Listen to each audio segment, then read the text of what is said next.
Hi, I'm E.D. Lewis, and welcome back to my channel, E.D. Lewis Reviews, for another nocturnal review, since it is nighttime. Before we get started, please hit that subscribe button if you have not already, and please hit that like with this video, and please leave a comment by the end.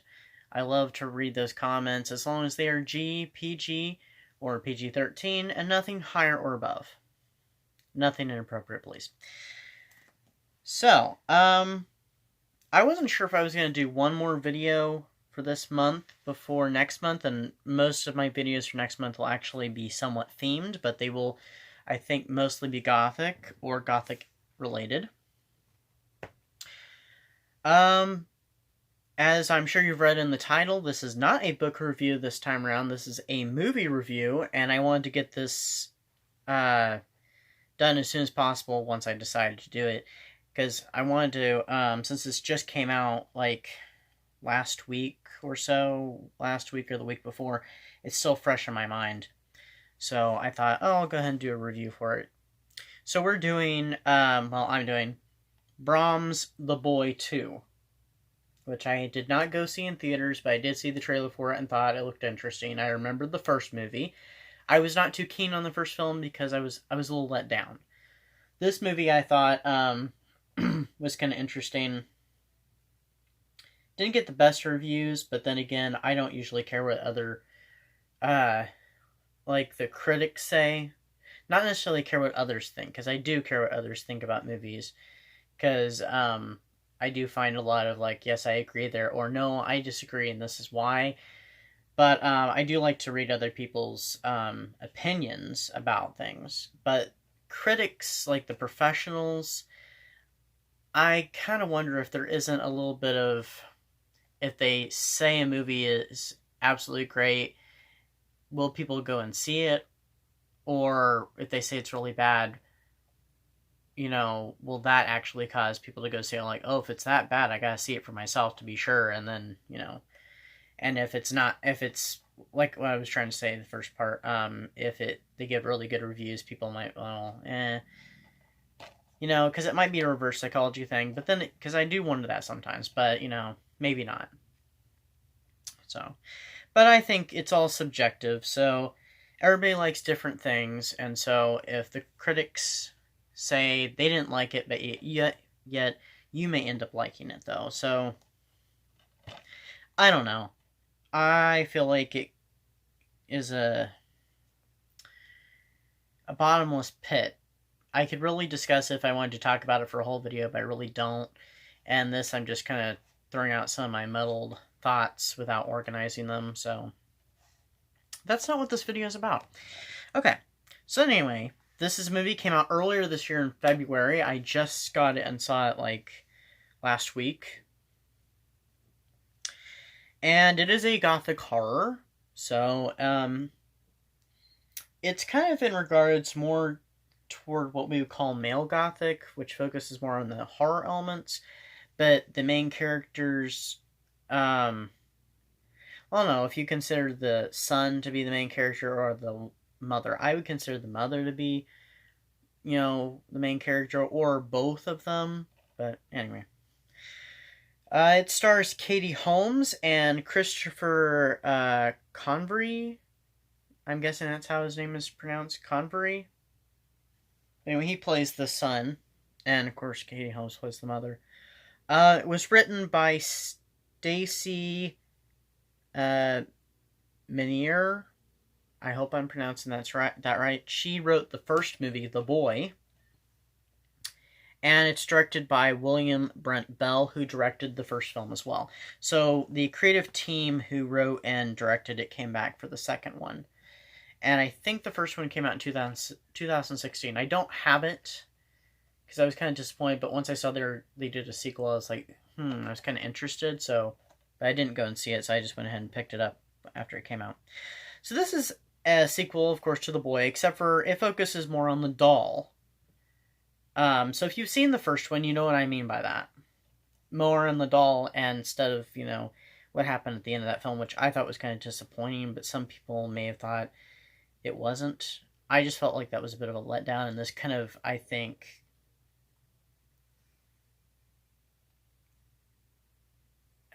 recovered from some of that, in my opinion. I don't know. This movie could have easily been, a very psychological thing. But then again, I've said that, in my opinion, all horror is psychological. Because it's based of fear of an idea. It's all based on idea. So, I need to do a video on that sometime. But anyway, so the movie is about Lisa and Sean live in England happily with their son Jude. I don't know if there's any grid pictures on the back. There's not really. Okay. I had to show you what they look like. Until a home invasion happens, while Lisa and Jude are at home because the father's still at work. I think he's working late. Leaves Jude traumatized and Lisa with a head injury. Lisa is haunted by nightmares of the terrifying event, so she keeps reliving it in her dreams a lot. So she's very prone to night terror things that happen to her. And her son Jude suffers from select mutism. He starts going to therapy and stuff, and he's making a very slow progress. I think the mother is, hoping that he'll recover from it quicker. But the therapist just says that it just takes time and for him to open up and stuff and start speaking. So he ends up, everything he says he writes down on this little pad of paper. So,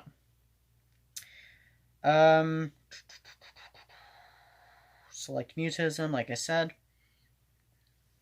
Goes to therapy, but is making slow progress. So the family decides to move out into the country to a house on the Hillshire's property. They go exploring in the woods shortly after they move in, discovering a large abandoned manor house. Seem familiar if you've watched the first movie, the first film. And a half-buried porcelain doll in the woods. Jude takes an instant liking to the doll, and they decide to take it home with them. Soon, Jude starts exhibiting peculiar behavior, and Lisa notices strange events around the house. So, I don't want to tell any more, don't want to give any more spoilers. There are some stuff I left out, of course, because I want you to pick it up if you're interested, or rent it online, so. But yeah, that's, the setup and stuff, and then you go from there.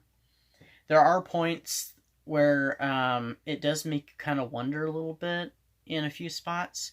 Is this all going on in her head? Is this all really happening? If you've seen the first one, you may begin to wonder a little bit, concerning that. I don't want to give anything away if you haven't, so I think you can watch this one without seeing the first one, because they do review a little bit, about halfway through the film or so, maybe a little over halfway. And they even delve further into the history, because there's more to the story than you're led to believe from the first film. So, all in all, I did read that they kind of thought, some of the critics thought it was rather a silly plot, which I don't think it's a silly plot.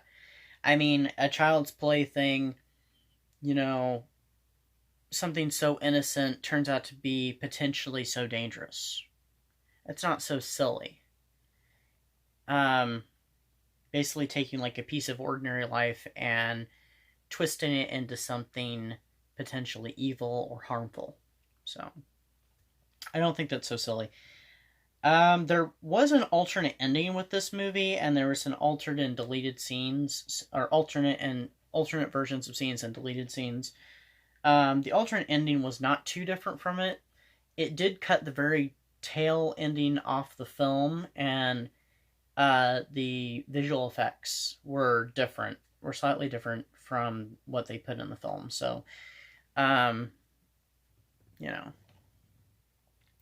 But there wasn't a lot of special features on the DVD, but it's rated PG-13, so it's not a rated R horror film. It's a little bit less, so a little bit younger audiences can see it. I wouldn't, of course, suggest it for anybody under the age of 13, though, personally. Although I was subjected to a lot of horror films when I was under the age of 10, but, you know, that doesn't mean that everybody else should be. So, there was one scene that I thought was really surprising, and I don't want to tell you what happens in it, but it was a part that I would have thought they would have cut away from. It was something really intense was happening and stuff, and I thought they would, you know, cut away, and then, you know, basically let your mind fill in the gap right there, what just happened, you know, which is still a cringeworthy moment. But no, they actually show you what happened. And it was rather cringeworthy, and it was kind of, oh my god. So, yeah. But that's pretty much it. So check out Brahms The Boy 2, and the first one if you'd like. Like I said, you can watch this one without even seeing the first one, really. I kind of want to go back and watch the first one again. I'm trying to figure out how long this movie is, but I don't see it. Oh, well, if I pull back this part, it says more of the credits on here. It's just under an hour and a half, so it's an hour and 27 minutes, so it's not that long, so, you know. So, I'm sure you can rent this online at various places. I know Amazon is probably going to have it, so I always plug them because they're my go-to. But I'm sure other places have it too, and I'm sure you can even find it here on YouTube and rent it there. So check out Brahms The Boy 2, and even the first one if you haven't seen it, or if you just want to see this one.